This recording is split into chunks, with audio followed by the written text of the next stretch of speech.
This is an open letter to Mr. Robert Kawasaki. Uh, Thank you for all your work and all the books you have written, and I enjoyed reading many of them, as have many other people. But here's the thing, Mr. Kawasaki. I've been listening to you for a long time in your podcasts and in your interviews, but a few things that you bring up, a few general perspectives that you have, are a little problematic. Are not exactly, they don't add up. And a few of them are actually wrong. So I thought I mention them, I bring them up, and for, to make sure we are all on the same page, that, certain assumptions that you may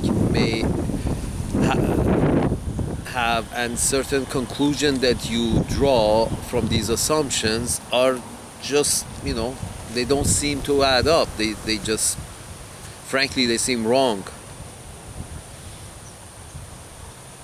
For example, one of the things that I've heard you and a lot of conservatives, rich conservatives, bring up is that, which is, actually false, is wrong. You say that no other system has killed more people than communism, and socialism and communism is the worst system ever. It has killed more people than, I'm assuming you want to say, it has killed more people than it has saved. Well, that's just wrong. I mean, I give you one example of how many people capitalism has killed, and I guess kind of, just this one example is equal to all the people that have died because of socialism or communism. The Redskins of North America were 115 million once upon a time, and now their population is down to 5 million. So 110 million Redskins were eliminated by the Pinkskins, and it can be said that capitalism had been the reason for it. The whole idea about wealth and collection of wealth and power being the two sides of the same equations, the whole idea of searching for more wealth, and the whole idea of the European, upper class holding on to their wealth and keeping their lower class poor and destitute, and then sending them overseas to other pieces of land on this planet in order to search and destroy and collect their own wealth from other races, had resulted into genocide of all the Redskins of North America, Central America, South America. The genocide of Australia, what happened under the same circumstances. The upper class of Britain decided that they want to keep their wealth to themselves, and they kept their lower classes, their criminal classes, their lower classes, all poor and destitute, and resorting to criminal acts to feed their family, until they figure out, here is a piece of land, some black skins are using it, we can go and take it over. And so they send all their poor and destitute and criminal class and all the poor pink-skinned cocksuckers down to Australia to take over the land and commit another genocide over there, eliminating the black-skinned race of South America. I guess the numbers are up to 500,000 Australian, native black-skinned Australians were eliminated. Again, you can consider this as a result of capitalism, as a result of not distributing wealth in a equitable manner and keeping lots of poor people and destitute people and people who resort to criminal act in order to feed themselves, forcing them out of the country, out of your own society and into other people's society to pillage and rape and kill and take over in other pieces of lands on this planet. So you can say basically any act that was done for wealth, because of lack of equitable distribution of wealth, any act that was done in the history of man because of lack of equitable distribution of wealth can be considered as an act that was done under the banner of capitalism. Any act. Because the bad act was done because of capital. Because capital, money, wealth was not distributed in an equitable manner. In one society like England, sort of like you have the dukes and the barons and the sirs and the royals, and then you have the rest of the society eating shit, basically.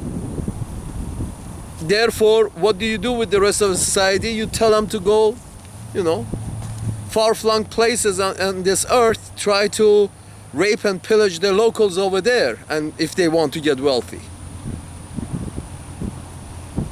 Rape and pillage and murder the locals over there. If the peasants, if the British peasant, if the British pink-skinned peasant wants to get wealthy, he had no choice but to go on, pillage and murder and rape other people of other races in other lands, in far-flung lands, in order to make up his wealth from them, because there was no chance that the British peasant could live a normal life in England, in Britain. So Britain, being the mother of all capitalist systems, was, and still I'm assuming is, with the help of Uncle Sam, all the murders that ever happened during 200, 300, 400, 500, 600 years of colonialism by all the European countries, you have to consider all of those murders as a result of capitalism. And after that, the murders in World War I, World War II,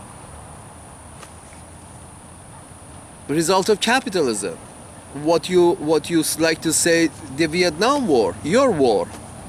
That wasn't a communist war, that was a capitalist war. Who was in whose land? It wasn't the communists that had invaded, California. It was the capitalists that invaded an Asian piece of Asian land. That was the cause of the war.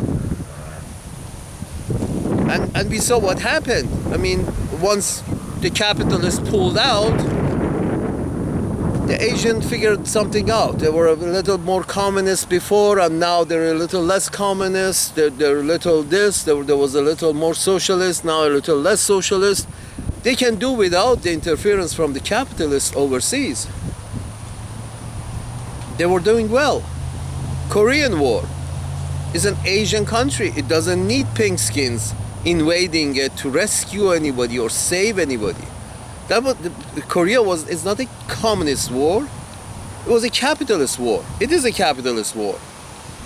Because the capital has picked up and gone over there on the other side of the fucking planet and planted his flag down and he said, no, we're gonna protect this land. Nobody asked you to protect this land. Let the fucking Koreans do what they want to do. Let communism take over. They will have communism for a while, then they figure out it's not going well. Maybe they, tweak it, change it, maybe a little. Like Vietnam, like China, they become communist, capitalist, then a little capitalist, communist, and then a little communist, capitalist. They figure some fucking thing out until, they can run their shit themselves. We're not protecting anybody from anything. If anything, you're protecting the capital for the capitalist. You're trying to, not protecting, you're trying to increase the markets of the capitalist. The Vietnam War, the Korean War, all these wars were about expanding the markets for the capitalist. Period. It wasn't for freedom, it wasn't for democracy, shemocracy. It was for none of that. So all the kills in Vietnam and all the kills in Korea can also be considered as, casualties of capitalism. They were not casualties of communism. Vietnam War was not because of communism, it was because of capitalism. They had a tradition over there, the Vietnamese, the Koreans, they have a collectivist tradition that is thousands of years old. By tradition, they're collectivist. The Chinese too. By tradition, they're collectivist. By tradition. Individualism is not a traditional concept, if you haven't noticed. Individualism, capitalism, individualism are not traditional concepts. Because the way that nature works, the collective survives while the individual is weak and alone and it perishes. Collectivist survives because, it has many members, and the more members you have, the better chances of your survival. The bigger your unit, the better chances of your survival. And the individuals perish because they're individual and weak. Collectivism has a much older tradition, especially in those old cultures. In those old cultures, collectivism is what comes naturally to them. That's why uniformity, it's so prized in old traditions such as the Japanese tradition, the Chinese tradition, the Korean tradition, the Vietnamese tradition. Uniformity is prized, is valued, because collectivism is part of their culture, has been there, because only the collective was able to survive. Individual perished while collective survived and did well. So my point is this: please do not, you keep referring to Stalin and Hitler. Hitler was not a socialist. Yes, it's called the Nationalist Socialist Party, but we know that the Nationalist Party of Hitler demolished the socialist parties of England before taking over as the sole power. They had street battles with the communists of Germany. So that socialism was just an adage. Besides, any real nationalist government is going to end up being socialist, because you cannot say I'm a representative of all the members of a society, but if half the society is going hungry, I don't give a fuck. I'm a representative of the members of this society, but if half the society is going hungry, I don't give a fuck. You cannot say that and say you're a real nationalist. A real nationalist consequently will be a socialist, because a real nationalist says I am the representative representative of all the members of this fucking society. And if any of the members of this society is going hungry, that's my problem. So I'm going to grab some from the rich, distribute between the poor, so nobody in this fucking society that I am representing is gonna go hungry. And that, by definition, becomes socialism. Grabbing from those who have more, distributing between those who have less. So any nationalist government will, like it or not, will become socialist. And that was the whole fight within the Trump cabinet. Trump himself is not a socialist, could care less about the rest of the society, but a lot of people who supported him naively, they were socialists, socialist nationalists like Steve Bannon. It's sort of like he really doesn't, wants he really cares about the poor of the society, but he didn't, he was like, he got outcasted as soon as, the inner circle went in. The inner circle was just, fascist. Nationalist in a fascism term, because fascists are usually on the side of the industrialist, not on the side of the workers. So Bannon and people, similar to Bannon were kicked out right off the bat. As soon as these guys went and settled in power, they were kicked out. Because Bannon was, really cared about the workers in his way. So, and that was the thing with Germany. It was called nationalist socialist, but the nationalists had real street battles with the communists and socialists in Germany before they defeated them and they took over the whole thing. But they just took over the name. They defeated the communists, they defeated the socialists, but they took the name. And it did make sense. As I said, it does make sense, because a true nationalist has to be a socialist. A true nationalist has to care for every member of a society.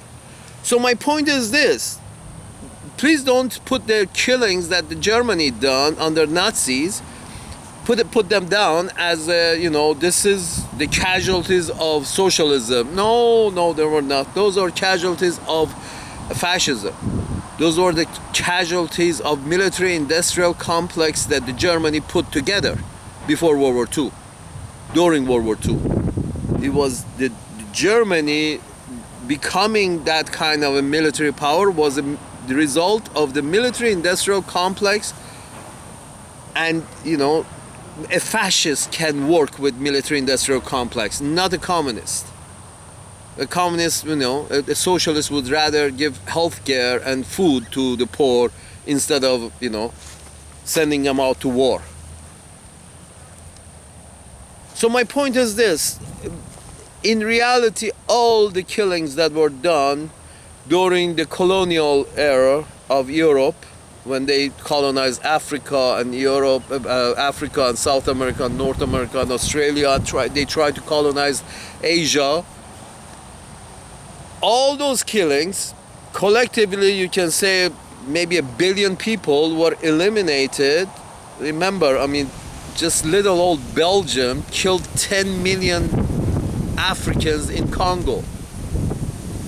10 million, 11 million Congolese were killed by just little old Belgium in Europe. So you put those numbers together, I would say at least 1 billion people were killed because of capitalism. And none of the truly socialist communist governments of the world have ever killed any number close to that. And I said Germany is not. Germany was a capitalist war. It wasn't a socialist war. World War II was not a socialist war. It was a capitalist war. It was the military-industrial complex of Germany against the military-industrial complex of United States, and that's it. Against the military-industrial complex of United States.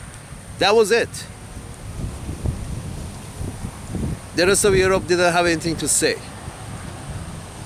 That was it. It was the two military industrial complex of with capitalist format standing against each other. And let's put it this way: in that skirmish in World War II, the only real socialist country was Soviet Union, which its military industrial complex could not produce enough. So a lot of military hardware was passed by the military industrial complex of United States through other countries into Soviet Union to bash up the military industrial complex of Germany from the other side.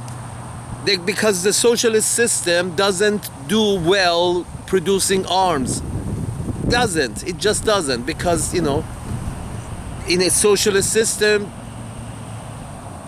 the leaders supposedly must care more about feeding their people and providing health care for their people than building military weapons, top of the line military weapons. These two don't go together.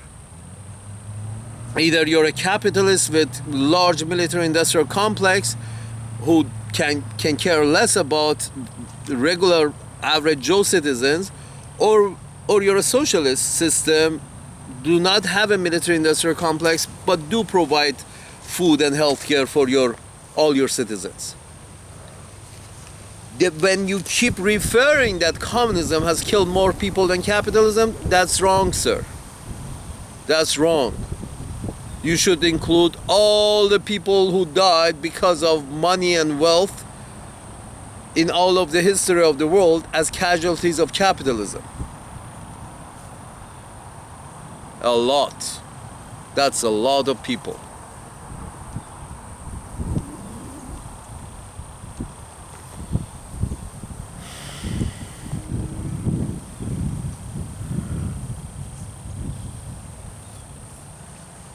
The other thing about capitalism, Mr. Robert Kiyosaki, the other thing about capitalism, yes, you go in your books and you keep saying that, okay, this is how you can get to, this is how you can go up in capitalism. This is how you can take advantage of the capitalist system.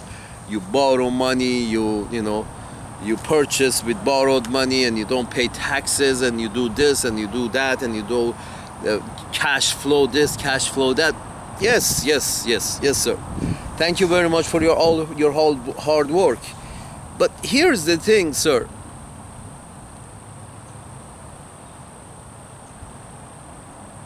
Can all of the society do that?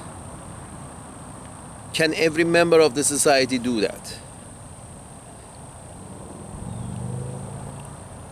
What I'm trying to say is that you question the direction that your father had taken into education and professional work. You question that, and you say, yes, I question it because it didn't, it made him poor, and it made him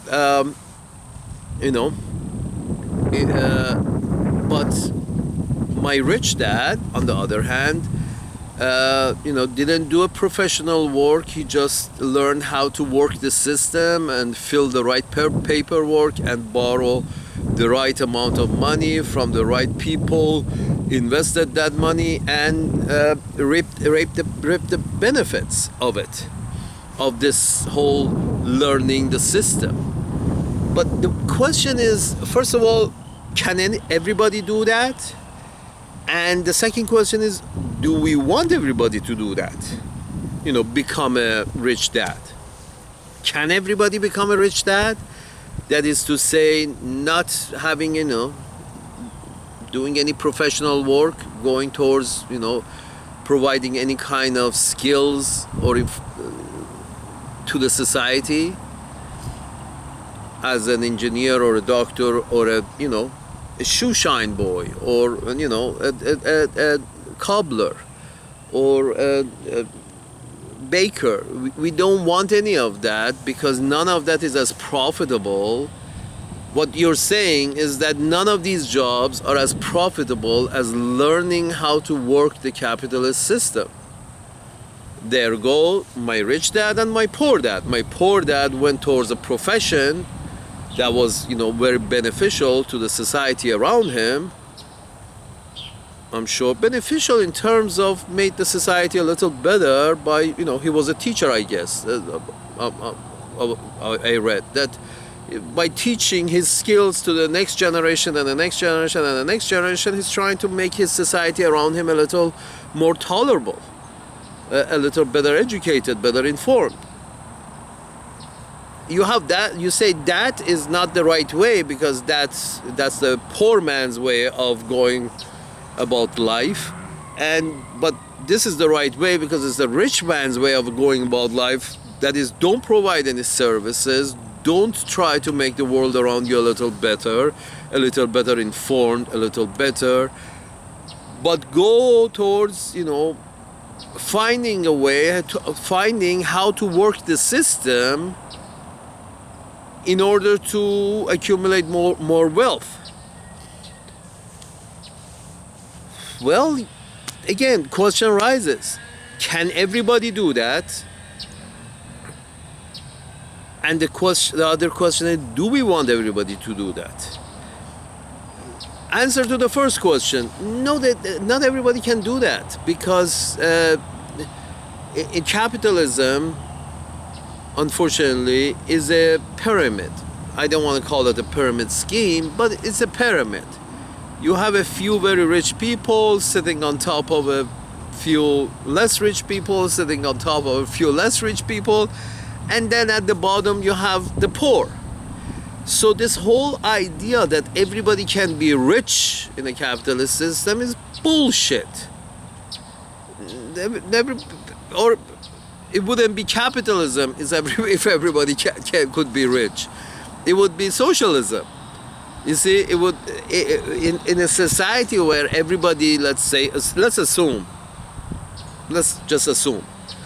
that a society of a village of 100 individuals in Oklahoma reads your book, and every one of them wants to implement your book in their life for one generation. What's going to happen? Where is their doctor is coming from? Who's going to teach their schools? Everybody becomes a sort of like money managers, and everybody's filling these forms and going to the banks and borrowing money and trying to rent out their property to whom? All of them have read your book. Who are they going to try to, work? In other words, what I'm trying to say is that your idea is work the system, and by working the system means if you can, squeeze 100 people, they go work and bring you their money and rent the property from you, then you don't have to work and you become rich by their work. They work, they pay rent to you from what they make in their work, and then you take that rent and you pass some of it to the bank, and with the rest of it, over time, you become rich.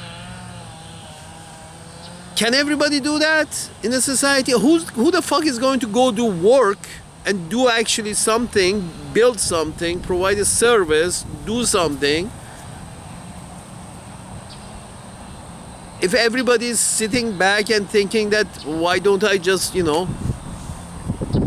I want to live on other people's hard work. I want other people to go out and work hard. I would be the one who, fills them in the right form with the bank, and I get the loan on this apartment complex, and they go work and, pay for my life. You can do that, but what percentage of society can do that? And do we want them to do that? Do we want a high percentage of society to start depending on other members of society working?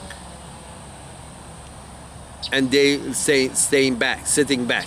You mean a pyramid is only stable? First of all, a cube is very stable. That would be socialism. But the flatter the cube, the more stable it becomes. A real socialist system is much more stable than a capitalist system.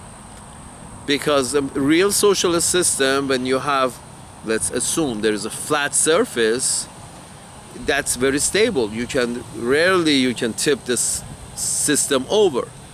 But the capitalist system, which is a pyramid, you have the apex and you have lots of poor people at the bottom. Over time, when enough people try to get to the top, the system becomes top heavy and falls over. Imagine a pyramid. A pyramid is stable, but everybody learning how to work the system means the pyramid becomes an upside down pyramid, in which a large number of rich people or one rich people at the top of the pyramid, large top of the upside down pyramid, are trying to depend on the work of fewer and fewer number of people. So you have very small number of people at the bottom really working, and really large number of people at the top trying to depend, as for their income, depend on these few people working, actually producing, being productive. So at that point is where the pyramid just falls on its side, falls flat, because the whole thing goes up in smoke because because it's unstable. My point is this, sir. Capitalism is not a stable system. It's not a good system. Like feudalism, it's not. It's rife with potential revolution, and at every point it's rife with potential skirmish. At every point it produces a lot of resentment by the poor against the society. It produces a lot of entitlement by the rich in the society. Capitalism has been the reason for the British having an empire, because the idea has been the more the better, and the more the better means if we run out of resources, we go and invade other places to get their resources so we can have more, and if they run out of resources, we go and invade even more places and bring it home so we can have more.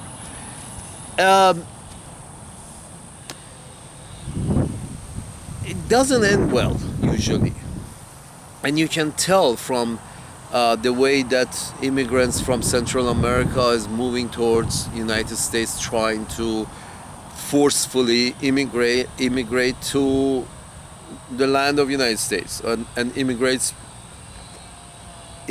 from Africa, human beings from Africa and Asia, trying to forcefully immigrate into Europe for one simple reason. Actually, two simple reasons. One is Europe and North America have pulled all the resources from all of the planet, turned it into wealth, and pulled the wealth into their own land. The pink skin areas of the world, that's North America and Europe, have turned the resources of the rest of the planet into wealth, and have collected the wealth in North America and Europe. And where there's a lot of wealth, there's a lot of amenities, there is a lot of resources, it's a better life because it's more wealth. And now these poor suckers from the third world countries, from the shitholes, that have been turned into shithole because their wealth has been sucked out by the pink skins, are trying to forcefully immigrate to these places where wealth has ended up, North America and Europe. So my point is this, and this wealth ending up in these specific places is the result of capitalism. is the result of, accumulation of wealth by few individuals, few corporations, few entities in a society, in a country, in a society, on the planet, in a specific locations.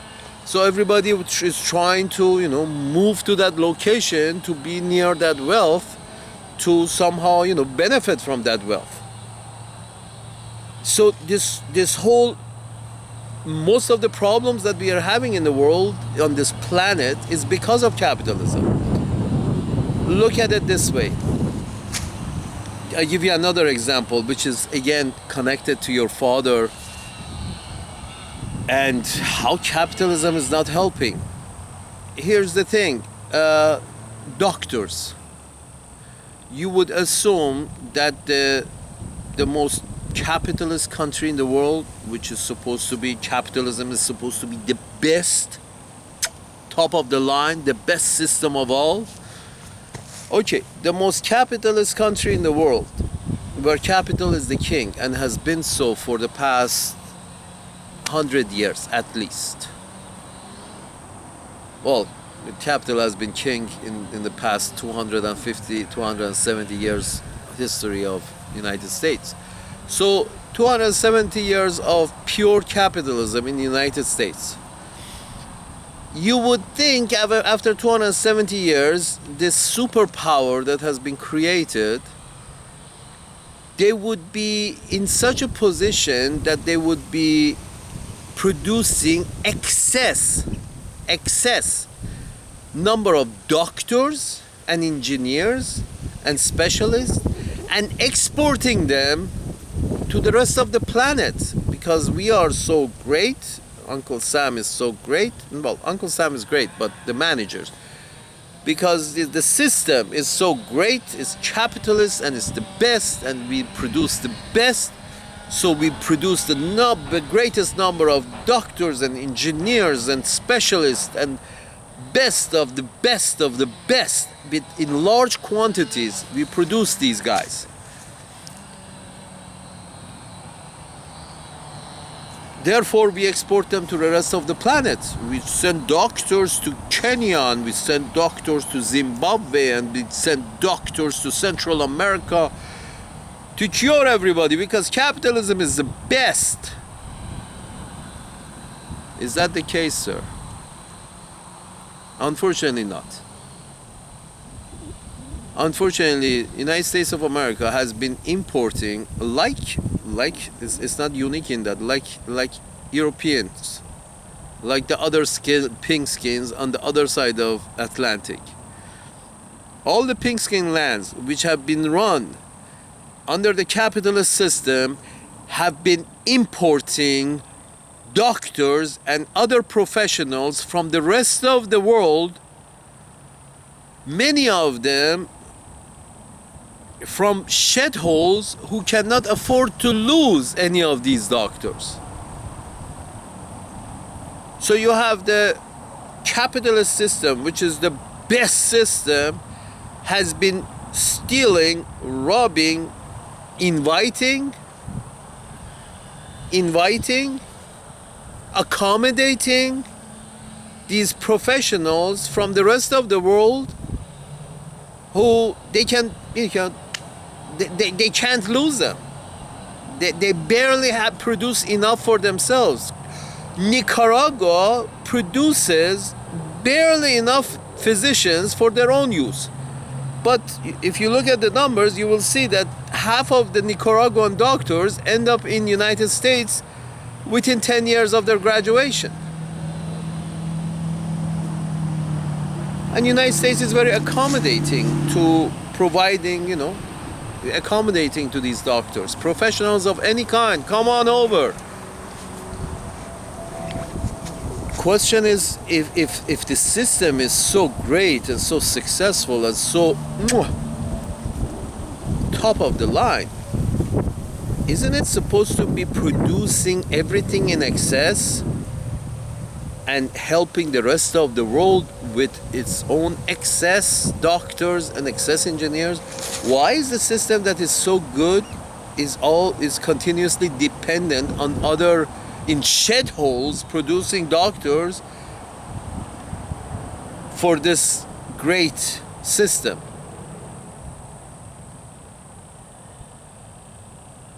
Why? Why is that? And you see that the socialist country like Cuba, bad socialist country like Cuba, is producing doctors in excess of its needs. So it actually, send its doctors to other countries to provide services and then takes them back, and they make a living. They make a living. Most of the money goes to the Cuban government. Most of the money that those countries are charged because of the service of these doctors go back to your Cuban government. And that's only fair because Cuban government is the one that invested in these people becoming doctors.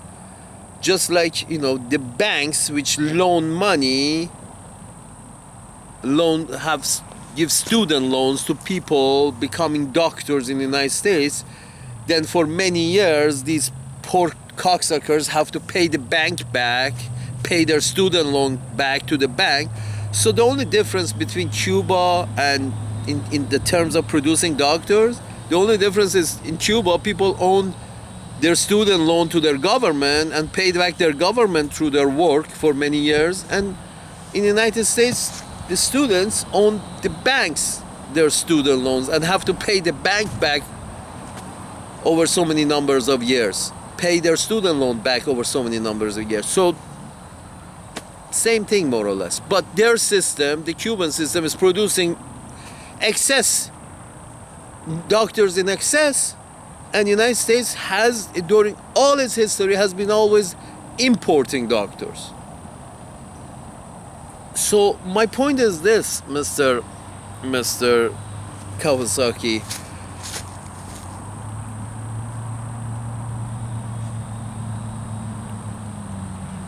Capitalism is not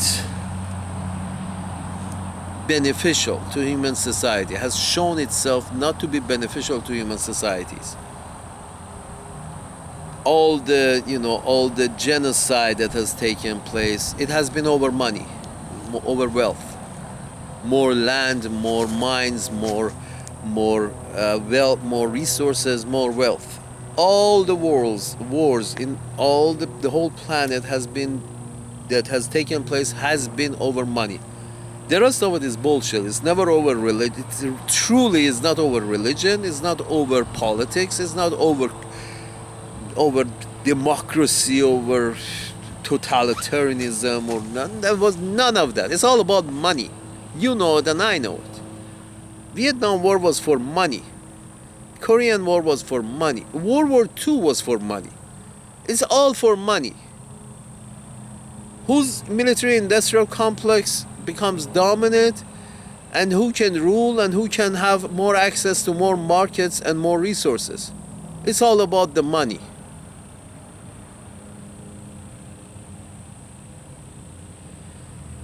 And it hasn't been well. It hasn't been good.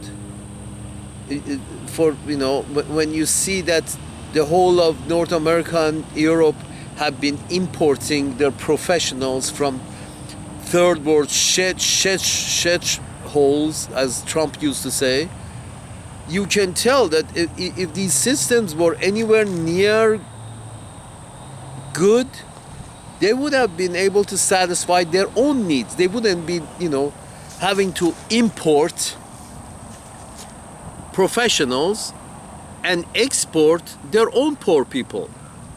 I mean, all this colonialism shit has been the result of, I went over it. Poor people, the peasants of Britain, being told that you go to Australia, eliminate the locals, and make up your own wealth. Work for your own wealth by taking over somebody else's wealth in the other side of the planet. America, South America, North America, everywhere, anywhere, Middle East, Asia. Capitalism has brought nothing but pain to the majority of the people of this planet. And it's not even, by everybody adapting the ways of the rich dad and learning how to work the system, the capitalist system, it's just, it's illogical. It's illogical. Who's going to do the profession? Who's going to do the jobs?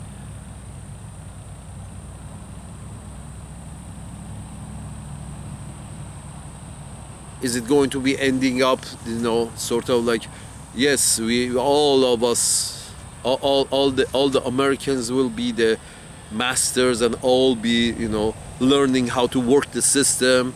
So therefore, we bring all the Nicaraguans and the Hondurans and the Mexicans to do all the jobs, actual jobs in the United States. Does that make any sense? And the reality is that not everybody has the same aptitude. You may be comfortable, reading numbers and, reading documents. Mr. Warren Buffett might be, comfortable, adding and subtracting all numbers and reading, statements, quarterly statements of different corporations behind the desk, but not everybody has the same aptitude. And telling the society that yes, if you do have this aptitude, you can become a winner, and if you don't have this aptitude, oh well, you're probably going to end up by the side of the road, having to eat things that other people throw out.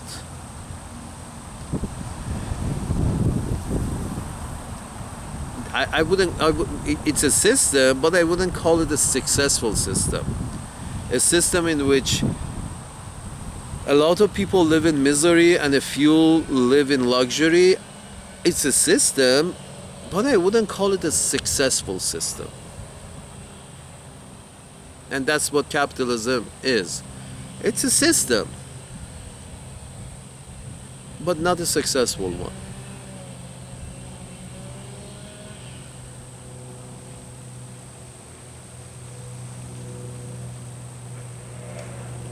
And by the result of what the Norwegians, the Swedish, and the people of Finland, the Finnish, have put out, the result of their past 50 to 100 years, I feel they have put out a much better results. And they're socialist. So you have a system over there that is producing better results, and then you have a system here that is not producing such good results. I would say, follow the system with the better results. And the Scandinavian countries, we all know, they all have a different form of socialism.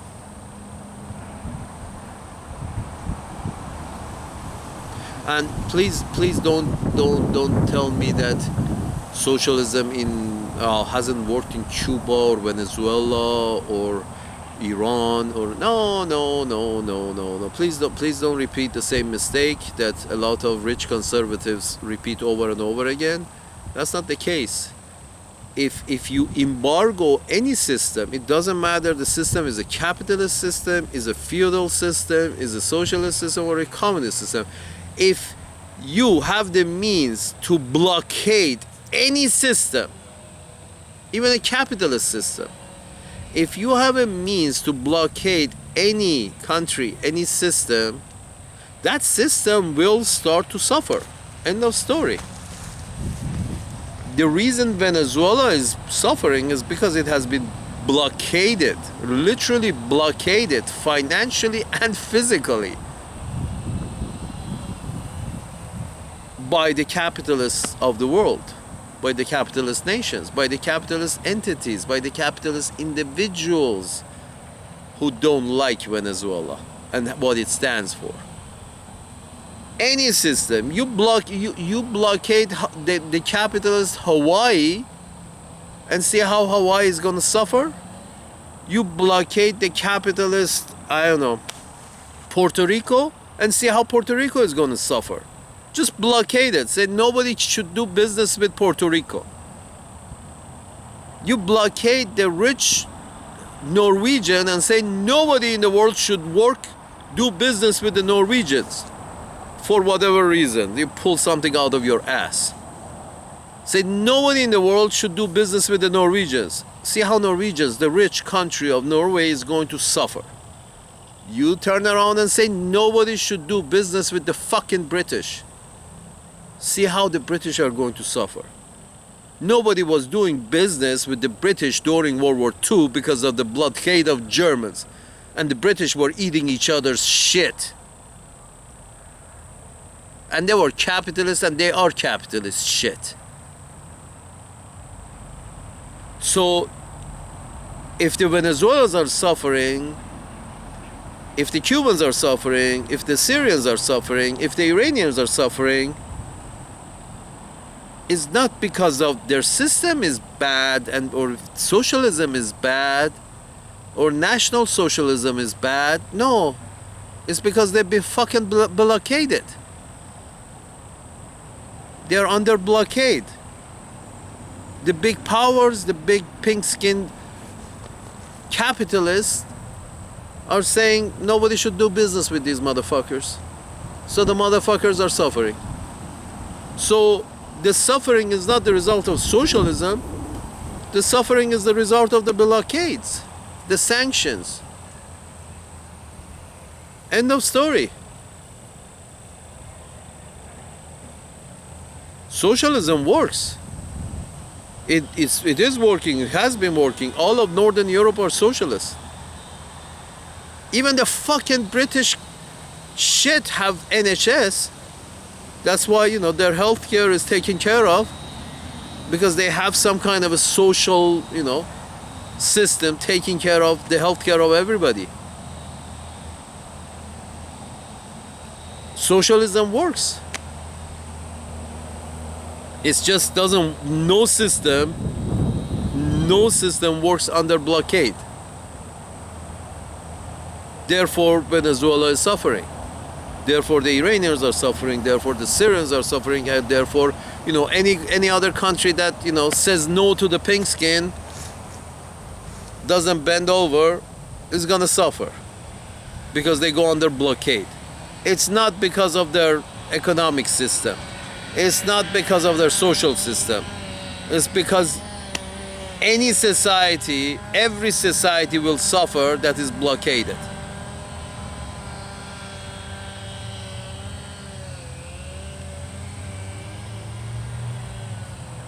Any system, sir, Master Robert Kiyosaki, any system in which a few live in luxury and the majority live in poverty, it's a system, but it's not the logical system. It's not the right system. It's not a good system. It's not a righteous system. Most important of all, it's not going to be a stable system. Most of all, it's not going to be a stable system.